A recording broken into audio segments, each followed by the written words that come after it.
մասով ձեր խոսքը եւ մենք այն օրեր մենք ապրում, որ տեսանք նաեւ Վարդան Ղուկասյանին քաղաքապետին ընտրված տարա եւ կանոնավորեցին 2 ամսով, այս մասով ունեք ձեր ասելիքը փոխանցելու եւ ամենավերջում կուզեմ նաեւ անդրադառնալ մի քիչ առաջ ուղղակի Հովանավակում խայտարակ իրավիճակ է Տեր Արամը, որ այլևս կարգալույց եղած է եւ ինչպես ասում են եկեղեցականներով եկեղեցական տերմինոլոգիայով նաեւ այսպես է որ հերձված է այլևս ինքը եւ չի կարող կանոններ այս կարգալույց եղած կանոն չի կարող որևէ կարգ ծիսակարգ տարակ անցկացնել պարզապես խայտարակությունը Հովանավանքում մենք ականատես եղանք համեցեք Նոր հենց վերադարձել եմ Էրեբունի բժշկական կենտրոնից եւ տեսակցել եմ պարոն Սամվելյանին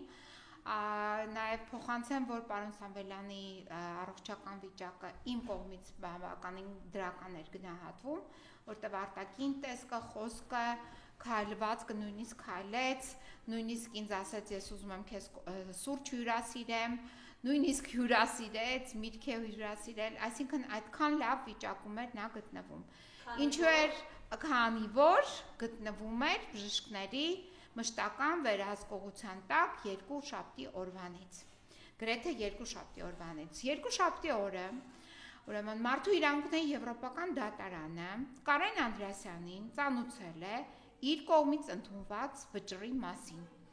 Վճռում գրված է, որ Կարեն Անդրեասյանի իդեմս, այսինքն Կարեն Անդրեասյանին են փոխանցել, բայց իդեմս Հայաստանի Հանրապետության կառավարության խախտվել են Ստեփան Սամվելյանի հիմնարար իրավունքները։ Նրան պատշաճ բուժօգնություն չի տրամադրվել, պատշաճ խնամք չի տրամադրվել, հետևաբար պարտադիր է Հայաստանի Հանրապետության իշխանության համար նրան տրամադրել պատշաճ խնամք, այդ թվում նաև անցկացնել փորձաքննություն, տեսնել արդյոք նրա այս հիվանդությունները, այն ինչ որ իրեն հետապնդում են, այսինքն պահում են կալանքի տակ, դրանք համատեղելի են, թե ոչ, դրանք պարտադիր պայմաններ են, որը Հայաստանի Հանրապետության կառավարությունը չի կատարել։ Այս փաստաթուղթը ստանալուց հետո Հայաստանի Հանրապետության իշխանությունները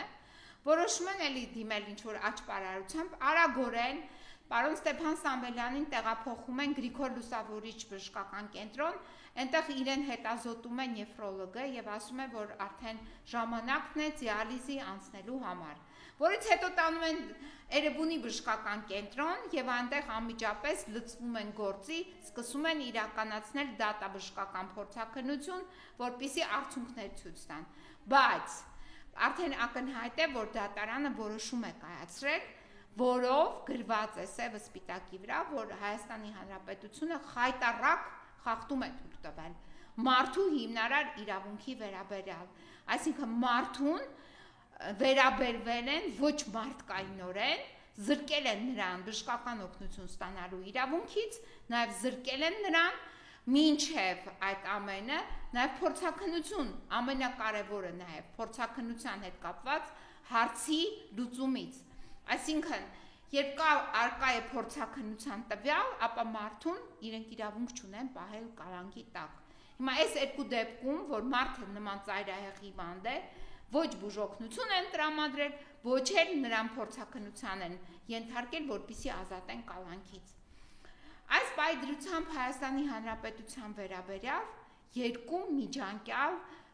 որոշումներ կան, դատական ակտեր միջազգային դատարանների կողմից։ Մեկը վերաբերում է սեփականության իրավունքի խախտմանը, դա վերաբերում է Սամվել Կարապետյանի գույքին, որի վերաբերյալ կա միջազգային նորից դատարանի արբիտրաժային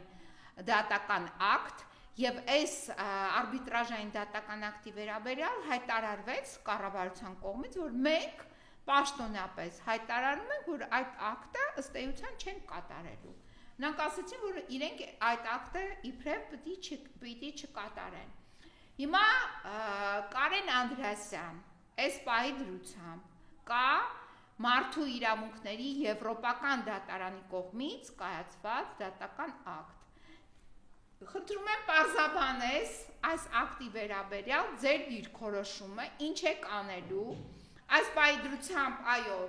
պարոն Ստեփան Սամվելյանը գտնվում է Էրեբունի բժշկական կենտրոնում, բայց բացի Էրեբունի բժշկական կենտրոնից նա պետք է ստանա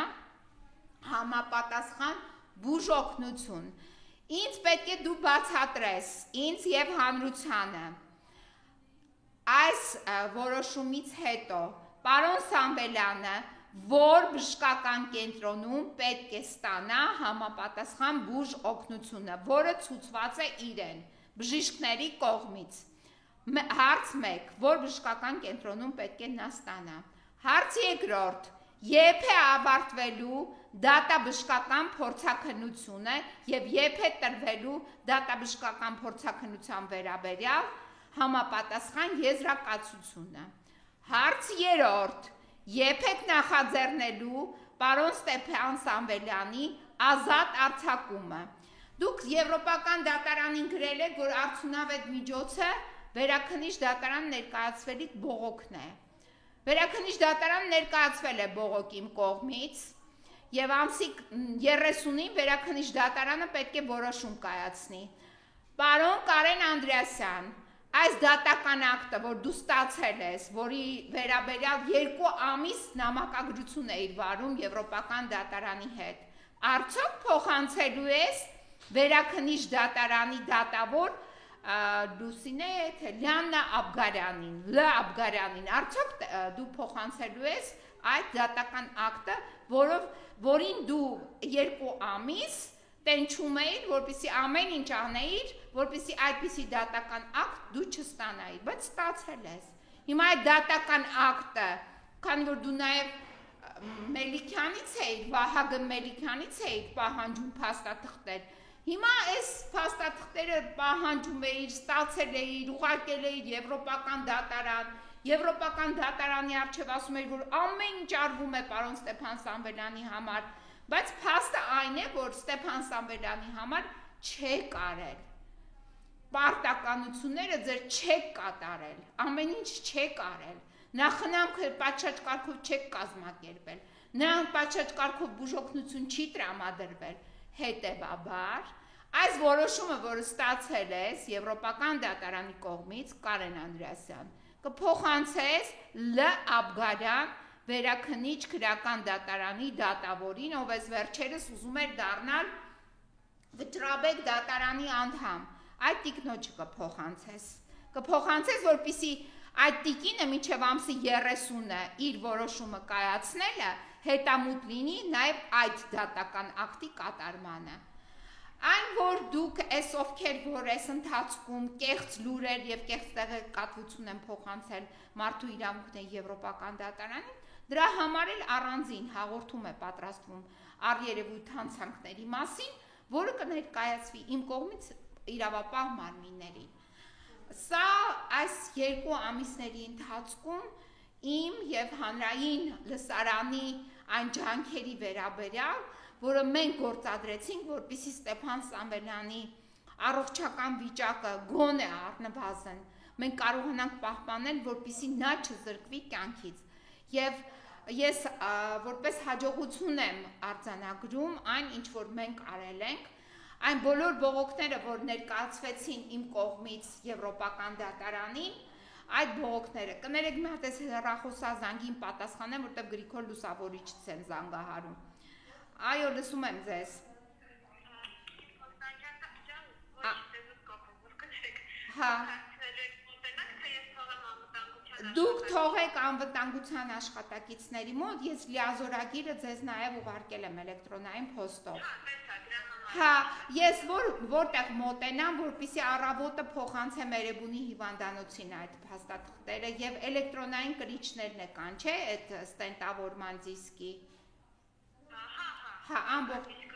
ում մոտենամ ես, ասեք, ես կմոտենամ կվերցնեմ։ Ես անվտանգության աշխատակցին երբ որ փոխանցեմ, ձեզ զանգահարեմ, հավելյալ ասեմ, հա ում եմ։ Շատ լավ, շատ շնորհակալ եմ։ Շնորհակալություն ձեզ։ Մինչև քանիսը կմոտենաք մեր աշխատակցին։ Երևի մինչև 8:30-9 ամենաուշը։ Լավ, Հա, շնորհակալ եմ։ լավ, առայժմ։ Տեսեք, ուրեմն պարոն Կարեն Անդրեասյանը, որ sense նամակներ էր գրում մարդու իրավունքների Եվրոպական դատարանին, նաև այս ամբողջ փաստաթղթերը, որը կազմվել են Սուրբ Գրիգոր Լուսավորիչ բժշկական կենտրոնում,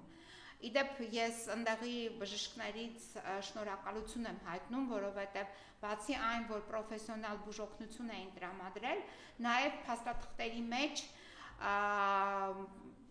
առանց որևիցե շեղումների ճիշտ ներառել էին պարոն Սամվելյանի առողջական վիճակի վերաբերյալ տվյալները։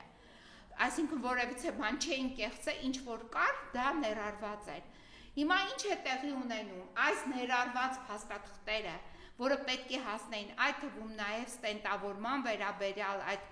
կորոնարոգրաֆիայի վերաբերյալ, նաև դիսկը, այդ էլեկտրոնային կրիչը, այլ փաստաթղթեր, նրանք պետք է տրամադրեին նաև, այսինքն տրամադրել են դատապարտյալների հիվանդանոց այդ ՔԿՀ-ին, բայց այս ՔԿՀ-ն, դատապարտյալների հիվանդանոց ՔԿՀ-ն եւ առողջապահության այդ ՊՕՀԱԿ-ը քրեակատարողական հիմնարկների, այս առողջապահության ՊՕՀԱԿ-ը եւ այդ թվում նաեւ դատավորը դատաբժշկական փորձաքննության համար կարևոր նշանակություն ունեցող այս փաստաթղթերը մինչեւ հիմա չեն տրամադրել ոչ դատաբժիշկներին, ոչ էլ Էրեբունի բժշկական կենտրոնին։ Եվ քանի որ Էրեբունի բժշկական կենտրոնի բժիշկները ասում են, մենք տեսնում ենք, որ նման միջամտություններ են կատարվել, բայց այս նման միջամտությունների վերաբերյալ տվյալները, որը մեր համար շատ կարևոր են, մեզ չեն փոխանցել։ Դա կորոնարոգրաֆիայի դիսկն է, դա այդ անոթների փակված, այդ տեղադրված ստենտերի դիսկն է, դա չեն փոխանցել եւ այլն։ Հիմա ստիպված ես այսօր առավոտ գնացել եմ Գրիգոր Լուսավորիչ կենտրոն, դիմումը գրել եմ, ինձանից լրացուցիչ լիազորագիր եմ պահանջել, դա ներկայացրել եմ։ Հիմա այս մարդիկ Գրիգոր Լուսավորիչ բժշկական կենտրոնից պատրաստել են այդ ամբողջ փաթեթը, եւ ես սա պետք է ինքս վերցնեմ, տանեմ Էրեբունի բժշկական կենտրոն։ Մինչդեռ պարոն Ստեփան Սամվելյանը, Կարեն Անդրեասյան, լավ ես լսում, լսի։ Մինչդեռ պարոն Ստեփան Սամվելյանը մեր պետության իրավազորության եւ վերահսկողության տակ է գտնվում, քանի որ նրա նկատմամբ կալանքի որոշում կա։ Հետևաբար ամբողջ պատասխանատվությունը եւ այս փաստաթղթերի տեղաշարժը եւ նաեւ տնօրինությունը ձեր իրավասության ներքո էր։ Ինչու՞ չեք փոխանցել այս փաստաթղթերը։ Ինչ եք պահել այս փաստաթղթերը դիտավորյալ ձեր մոտ եւ չեք տրամադրել բուժ հաստատությանը։ Եվ չեք տրամադրել նաեւ դատաբժիշկներին։ Ինչու՞։ Ես հասկանում եմ նրա համար, որպեսզի ասեք, որ ոչ, ամեն ինչ լավ է, մարդը նենց առողջ է, վազում է, երգում է, պարում է, այնպիսի ախորժակով սնվում է,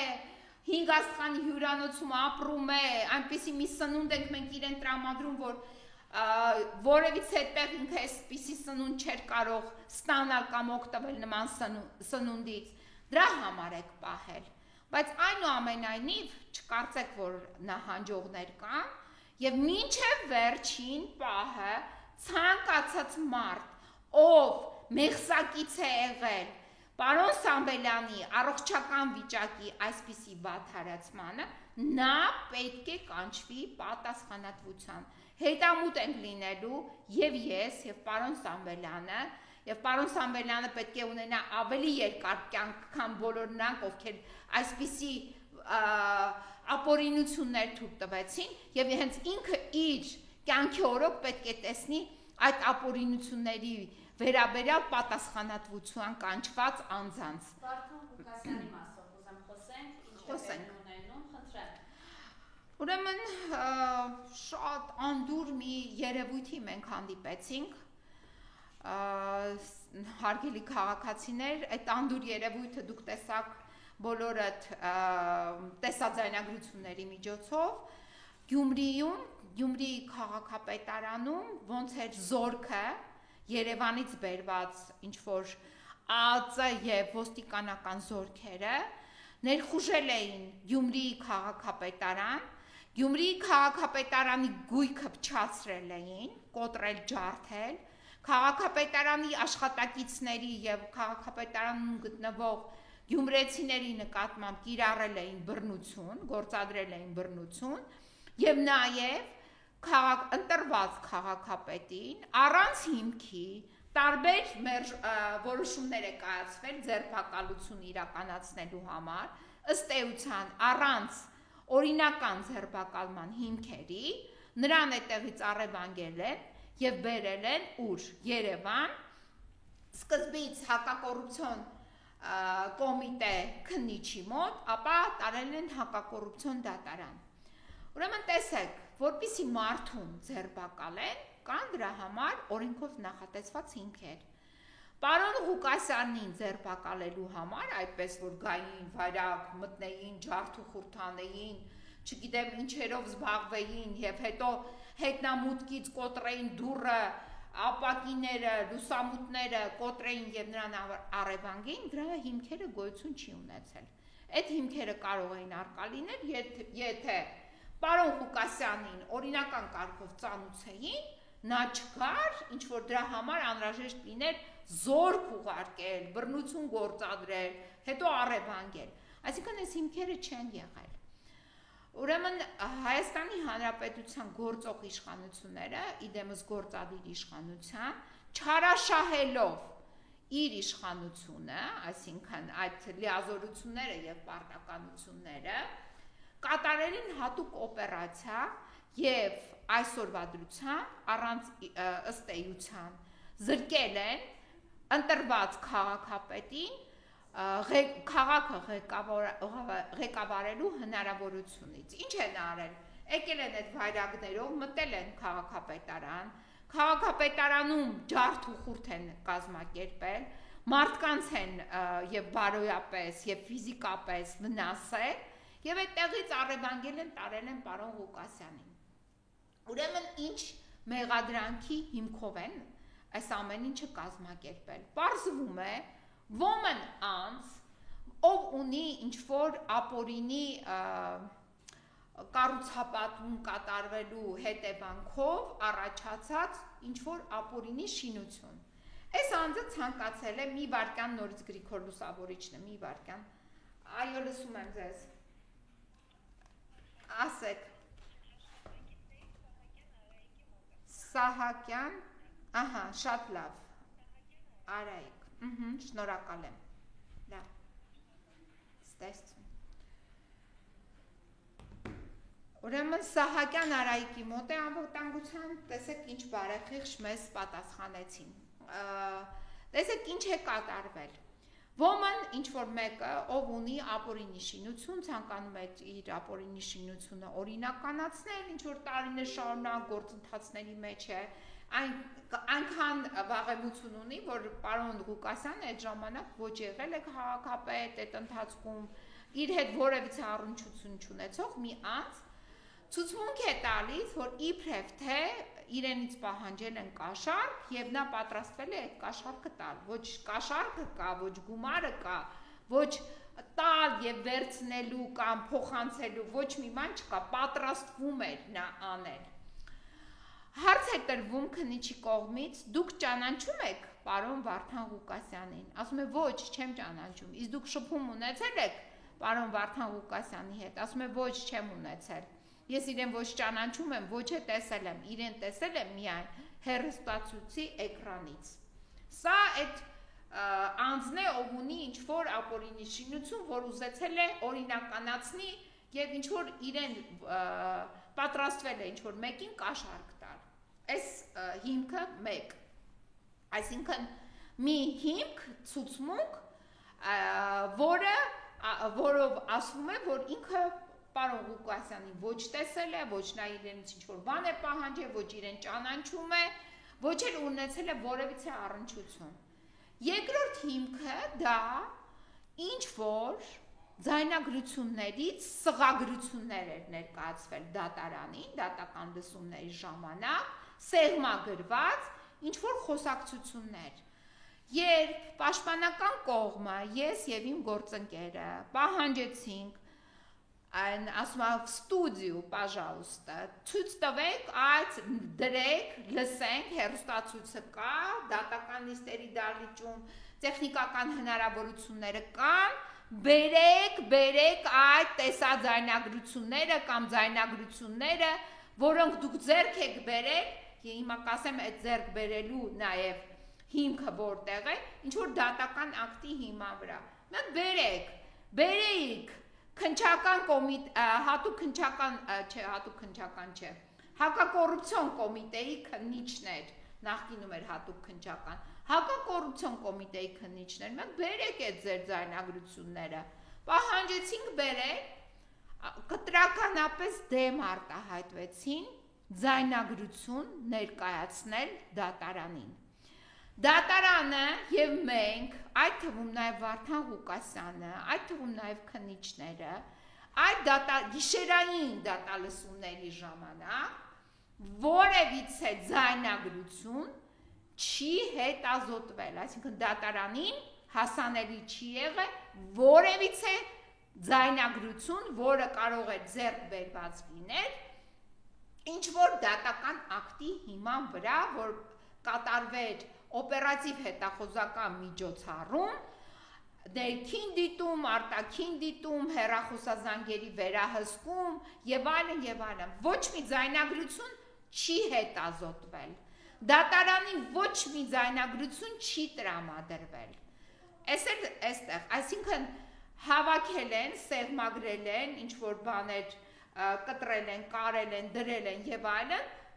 ու կազմել են արձանագրություն, դա են ներկայացրել դատարանին։ Հաջորդը, այս էլ ավարտեցինք։ Հիմա պարզվեց, ուզում ենք իմանանք, այս ձայնագրությունները, որ այս արձանագրությունը կազմել եք, դե վերջի վերջո, երբ միջամտություն է կատարվում մարդու անձնական եւ ընտանեկան կյանքին, ապա պարտադիր դա կոնվենցիոն իրավունք է, դա սահմանադրական իրավունք է, անձնական կյանքի միջամտելու արգելքը, միայն կա բացառիկ պայմաններ։ Մենք ուզում ենք իմանանք այդ բացառիկ պայմանները որն էին, եւ դա պետք է տեղի ունենա լրացուցիչ սանկցիավորման գործընթացով, այսինքն դատական ակտի միջոցով։ Այդ դատական ակտը որն է, որ դատավորն է կայացրել, այդ դրան մասին տվյալներ չկան, մենք դատական ակտ չենք տեսել։ Դա էլ պահանջեցինք, դա էլ կտրականապես մերժվեց։ Միայն մենք տեղեկացանք, որ պարոն Վարդան Ղուկասյանը անմիջապես պաշտոնը ստանձնելուց հետո, Գյումրիի քաղաքապետի պաշտոնը ստանձնելուց հետո, նրա նկատմամբ Երևան քաղաքի առաջին ատյանի ընդհանուր իրավասության քրեական դատարանը որոշում է կայացրել, միջամտել նրա անձնական եւ ընտանեկան կյանքին, տեսաձայնագրել ներքին դիտում, արտաքին դիտում, վերահսկողություն իր բնակարանում, որտեղ ինքը ապրում է իր ընտանիքի անդամների հետ, իր աշխատավայրում, իր մեքենայում, իր հեռախոսում, ամեն ինչը պետք է դիտեք, ներքին դիտում, արտաքին դիտում, դիտեք, լսեք, ձայնագրեք, հավաքեք, ում կողմից, նորից եմ կրկնում, Երևան քաղաքի առաջին ատյանի ընդհանուր իրավասության քրեական դատարանի կողմից։ Լավ, եթե այս քրեական դատարանը որոշում էր կայացրել, բայց հակակոռուպցիոն քննիչները այս որոշումը ո՞նց են ստացել։ Հիմա տեսեք, հակակոռուպցիոն քննիչները այս որոշումը սկսում են աշխատացնել, այս որոշման ներքո ձեռք բերված ինչ-որ ապացույցները, որոշում են օգտագործել երբ հոկտեմբերի 1-ից հետո անմիջապես, երբ Նիկոլ Փաշինյանը ազգային ժողովի ամբիոնից իր հայտնի այդ ճառն է հրապարակում, որտեղ բռնության կոչ է անում ըստ էության Գյումրիի քաղաքապետի վերաբերյալ։ Եվ դրանից հետո անմիջապես ստեղծվում է ինչ-որ ամսի հոկտեմբերի 18-ին, ստեղծվում է քննչական խումբ։ Դուք պատկերացրեք, ինչ-որ մեկը եկել է ասել է, որ ինձ պահանջել են կաշառք, որը ես չեմ ճանաչում այդ մարդուն եւ չեմ տեսել եւ այլն, ինչ-որ վերացական մի հատ հաղորդում է ասում, խոսում այդ մասին, ինչ-որ ցուցմունք ասում, եւ դրա հիման վրա ստեղծվում է 21 հոգանոց հակակոռուպցիոն քննիչներից կազմված քննչական խումբ, 21 հոգի, ոչ սպանության գործեր, ոչ չգիտեմ ինչ գործեր, ինչ որ մի հատ խուժան կներեք բառիս համար, ինչ-որ կաշառք վերցնելու եւ այլն, որը չի կարող մեղսագրվել նոր ընդդիմադիր քաղաքապետ ընտրված անձին, ով ունի բավական երկար տարիների աշխատանքային փորձ որպես քաղաքապետ, ով գիտի ինչպիսի որակի իշխանության հետ ինքը գործ ունի, ուր մնաց, որ այդպիսի որակի իշխանության պարագայում, որ գիտի անընդհատ հետապնդում են, ցանկացած տեղ հետապնդում են, ինքն էլ այդ մասին ասում է ժուչոկների եւ այլնի մասին, պետք է ինչ-որ խոսի կաշառքների մասին, դուք պատկերացնում եք, այսինքն այս աբսուրդայնությունը, այս իշխանությունների եւ նրանց կազմված եւ գործերը եւ հրապարակումները, այս աբսուրդայնությունը։ Ամսի 18-ին ստեղծվում է 21 հոգանոց քննչական խումբ։ Հարգելի հակակոռուպցիոն կոմիտեի նախագահ, դուք ինձանից բազմիցս ստացել եք առերևույթ հանցանքների մասին հաղորդումներ, որոնք կապված են մարդուն կյանքից զրկելու հետ, կոռուպցիա, որը տիրում է բժշկական ոլորտում, կոռուպցիաներ, որոնք գործում են բժշկական ոլորտում, որոնք մահ են պատճառել մարդուն։ Այս ուղղությամբ այդ քննչական խումբը չստեղծեցիք, մի րոպեվա մեջ չբացահայտեցիք բացահայտված արդեն իսկ հանցագործությունները։ Հիմա այս 21 հոգին ստեղծել եք, որպեսզի հարձակվեն կարևորագույն Հայաստանի Հանրապետության քաղաքի վրա, Գյումրիի վրա, որ Գյումրին դառնա քաոսային գոտի, հա, դրա համար եք այս 21 հոգյանոց խումբը ստեղծել։ Այլ կերպ ես չեմ կարող այս ամենը նկարագրել եւ բնորոշել։ Հիմա այս վերաքննիչ դատարան մենք պետք է բողոքարկենք նաեւ այս դատական ակտը։ Հիմա տեսեք, այս դատական ակտը 44 էջանի է, որով կալանավորվել է պարոն Ղուկասյանը։ Բայց այս 44 թերթանի դատական ակտի մեջ պատճառաբանություն եւ վերլուծություն բաժնում դատարանի բացարձակ նյութ գոյություն չունի։ Այս սղագրությունները, որը կատարվել է եւ մցրել են այստեղ, այս սղագրությունները, հարգելի դատավոր Վարդգես Սարգսյան, այս դատական ակտը, որ կայացրել եք, սա գիտեք, այս դատական ակտի համար դուք պատասխանատվություն պետք է կրեք։ Մենք սա վերաքննիչ բողոքարկելու ենք, այդ թվում նաեւ եթե վերաքննիչը չբավարարի մեր բողոքը, մարդու իրավունքների եվրոպական դատարան նույնպես ենք բողոքարկելու։ Բայց դուք մարդու հիմնարար իրավունքը ազատությունից զրկում եք, դուք մարդուն հիմնարար իրավունք եք սահմանափակում, բայց չեք նայում, որ այդ հիմնարար իրավունքի սահմանափակման հիմքում չկա ապացույց դրված։ Այդ հիմնավոր կասկածը, եթե դուք ուզում եք հաստատեիք այս սղագրություններով, որի ձայնագրությունը դուք է չլսեցիք, մենք է չենք լսել, որովհետև նման ձայնագրություն գոյություն չունի։ Եթե ունենար, այդ ձայնագրությունը ձեզ էլ մեզ է կներկայացնեին։ Հիշում եք, չէ՞, նույնիսկ դուք առաջարկեցիք, ասեցիք եկեք ընդհատենք, ես ընդմիջում կհայտարարեմ, քննիչներ, գնացեք բերեք այդ ձայնագրությունը։ Ինչ ձեզ պատասխանեցին։ Ասին ոչ, ձայնագրություն մենք ձեզ չենք ներկայացնելու։ Իսկ ինչու չեն ներկայացնում։ Բա որ չներկայացրեցին ձեր ձայնագրություն։ Այդ ոնց որոշեցիք, որ հիմնավոր կասկած կա։ Դուք ինքներդ ընթերցեցիք այդ ցուցմունքը, որտեղ նշված էր, որ ոչ մեկին կաշառք չի տրվել, պարոն Վարդան Ղուկասյանին այդ ենթադրյալ ինչ որ կաշառք տվողը ընդհանրապես գրել էր իր ցուցմունքում, ոչ ճանաչել է, ոչ տեսել է, ոչ երբևիցե առնչություն է ունեցել։ Միայն տեսել է հեռուստացույցի էկրանից։ Բայց այս դեպքում, եւ նաեւ այն դեպքում, որ պարոն Ղուկասյանի նկատմամբ անմիջապես նրա պաշտոնը ստանալուց հետո տեղի է ունեցել այս գաղտնալսման գործընթացը նրա եւ ընտանիքի անդամների, բայց դուք այդ դատական ակտն չեք տեսել։ Հղում է կատարվել արձանագրության մեջ ինչ-որ դատական ակտի վրա, բայց դատական ակտը չտեսնելով այսքան, այս որակի հիմքերով, դուք ինչպես եք հիմնավորել հիմնավոր կասկածը, մնացած բաների մասին չեմ խոսում։ Ուրեմն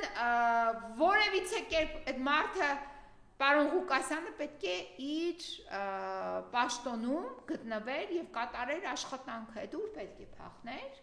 կամ դա այդ մարդը տենց փախնող մարդ պետք է լիներ, որ պետք է փախներ, ընդհակառակը, այս մարդիկ իրենք են ստանցնել պարտականություն, որ չեն փախնելու, ընդհակառակը պայքարելու են, դուք այդ ամեն ինչը շատ լավ գիտեիք, որից է հիմք ձեր այս այսինքն առաջնահերթ հիմքը հիմնավոր կասկածի այս բացակայության պայմաններում մնացած հիմքերի մասին նույնիսկ պետք չէ անդրադառնալ եւ խոսել։ Դա է օրենքի պահանջը։ Հիմա այս մարդը, այս Վարդգես Սարգսյանը, դատավոր, ով սովորել է Ճեմարանում։ Ես չգիտեմ, Ճեմարանում սովորելիս մարդիկ Աստծուն մոտենում են, թե հեռանում են Աստծուց։ Բայց այնուամենայնիվ այս ձեր դատական ակտը խոսում է Աստծուց հեռու լինելու եւ արդարադատությունից ընդհանրապես կիլոմետրերով հեռու գտնվելու մասին։ Այսքանը այս ձեր դատական ակտի մասին, որը բողոքարկվելու է։ Այս պայդրությամբ Գյումրիում բազմաթիվ քաղաքացիներ ձերբակալվել են եւ կալանավորվել են, որովհետև համարձակություն են ունեցել բողոքել ապօրինությունների դեմ։ Այսօր Գյումրին դարձել է ռեպրեսիաների կենտրոն այսօրվա այստեղի գործադիր իշխանության ներկայացուցիչների կողմից։ Բայց ովքեր որ Գյումրին լավ ճանաչեն, ովքեր ճանաչեն Գյումրիի ցավը, ապա կհասկանան, որ այդ մարդիկ այն կրած 30-ամյա ցավերին իրենց դուք չեք կարող ավելորդ ցավ պատճառում եք, բայց այդ ձեր ցավը տեղ չի հասնի, իրանք ձեզանից չեն վախենալու։ Երկրաշարժ տեսած Գյումրին, որը հիմա փոքր ինչ վերածնունդ է ուզում ապրել, ձեր բռնաճնշումներից չի վախենալու։ Ոչ մի գյումրեցի ձեր բռնաճնշումներից չի վախենալու։ Այնպես որ դուք պետք է զգաստանաք եւ խորհուրդ եմ տալի նահանջեք։ Այսքան բան։ Եվ Տիկին Փոստանջան այդ Արամի հետ կապված ավելի շուտ Ստյոպա Ասատրյան։ Գիտեք, ես Օհանավանքում մեկ շաբաթ առաջ էի, Կիրակի օրը։ Դա եզակի մի վայր է եւ այդ վայրից ես նաեւ արեցի փոքր տեսանյութ եւ նաեւ ֆոտոշարք էի հրապարակել, իմ ֆոտոշարք էի հրապարակել եւ իմ այսպես ասած զգացմունքներն էի փորձել փոխանցել մեր հանրությանը եւ իմ նման մտածող մարդկանց։ Վանքը ինքը շատ ճկնախ է եւ տեղը եւ պատերը եւ չորրորդ դարից սկսած հիշատակումը, իսկ ես կարծում եմ դա ավելի հին է, նաեւ մեր այն հին նախնիների սրբատեղին է եղել, որի վրա հետագայում կառուցվել է եկեղեցին եւ վանքը։ Այդ վանքում պետք է մեր արարողակարգերը եկեղեցական կատարեն իրապես մեր եկեղեցու ազնիվ սպասավորները, այլ ոչ թե նման անձինք, եւ շատ ճիշտ է, որ նման անձինք ովքեր որ դրա պարտականությունը եւ պատասխանատվությունը չեն կարող ստանձնել, նման անձանց հենց հասարակությունն է մերժում, հենց եկեղեցու հետևորդներն են մերժում։ Սա շատ կարևոր պայման է։ Եվ երբ սկսվեց գործադիր իշխանության կողմից մեր հավատքի նկատմամբ նաև ոտնձգությունները, այսինքն երբ եկեղեցու ղեկավար կազմի նկատմամբ հայտարարություններ են արվում եւ այդ հայտարարությունները չունեն հիմքեր, այսինքն եթե կանոնակարգային խախտումներ կան եկեղեցում, ապա դա գործադիր իշխանության իրավասության ներքո չէ, որտեղ եկեղեցին ինքը առանձին իր ղեկավարման կանոնակարգումները ունի։ Ամեն մի ընտանիք իր կամ համայնք իր կարգավորումները ունեն, իրենք են որոշում ինչպես ապրել, ինչպես առաջնորդվել։ Եթե այս մարդիկ չեն թույլ տվել իրենց քրորեն հետապնդելի արարքներ կամ վարչական իրավախախտումներ, ապա գործադիր իշխանության որևիցե մի ներկայացուցիչ իրավունք չունի այդտեղ քիթը մտցնել կամ ձեռքը մտցնել կամ ոտքը դնել, այդտեղ դա այդ իրավունքը արգելված է, եւ եթե նրանք նման ոտնձգություն են անում, ապա նրանք խախտում են հիմնարար իրավունք, մարդու խղճի ազատության իրավունքը, որը նույնպես կոնվենցիոն իրավունք է, որը նույնպես պաշտպանվում է մարդու իրավունքների եվրոպական կոնվենցիայով եւ այս ուղղությամբ նույնպես մենք կարող ենք հայցեր ներկայացնել մարդու իրավունքների եվրոպական դատարան։ Հիմա մենք տեսանք, որ ամիսներ շարունակ անընդհատ տեղի է ունենում գործադիր իշխանության կողմից ոտնձգություն կոնվենցիոն իրավունքի նկատմամբ։ Համատարած, այսինքն դա հայ առաքելական եկեղեցու հետևորդները շատ մեծ են Հայաստանի Հանրապետությունում եւ Հայաստանի Հանրապետությունից դուրս։ Այսինքն մի հսկայական միլիոնավոր մարդկանց խղճի ազատության միջամտություն է տեղի ունենում գործադիր իշխանության անունից եւ լծակներով։ Սա անթույլատրելի է։ Սա ոչ միայն հետեւաբար այս մասով հասարակության առողջ դիրքորոշումը միայն եւ միայն ողջունելի է, այսպես կարող եմ ասել։ Շնորհակալություն։ Ես էլ եմ շնորհակալ։